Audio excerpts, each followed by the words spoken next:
ఓం నమ శివాయ. లలితా సహస్రనామ స్తోత్రంలో భాగంగా ఈరోజు 3వ స్తోత్రం. మనోరూపేక్షు కోదండ పంచతన్మాత్ర సాయక నిజారుణ ప్రభాపూర మజ్జద్ బ్రహ్మాండ మండల.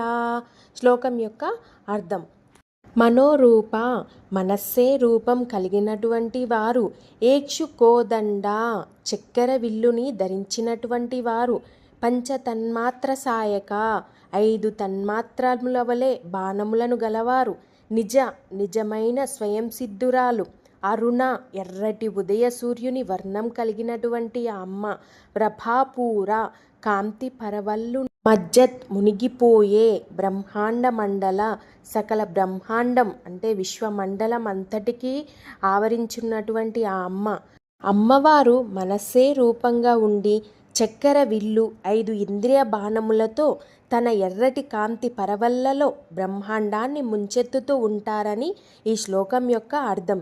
ఈ అద్భుతమైన అర్థం మన జీవితానికి సత్యాన్ని ఇస్తుంది. ఈ వీడియో నచ్చినట్లయితే లైక్ చేయండి, అలాగే మీ మిత్రులకు షేర్ చేయండి. మరిన్ని లలిత సహస్రనామం యొక్క అర్థాలను తెలుసుకోవాలంటే నా యొక్క ఛానల్ని సబ్స్క్రైబ్ చేయండి. ఆ శ్రీమాత ఆశీస్సులను అందుకోండి. ఓం శ్రీ మాతాయే నమః.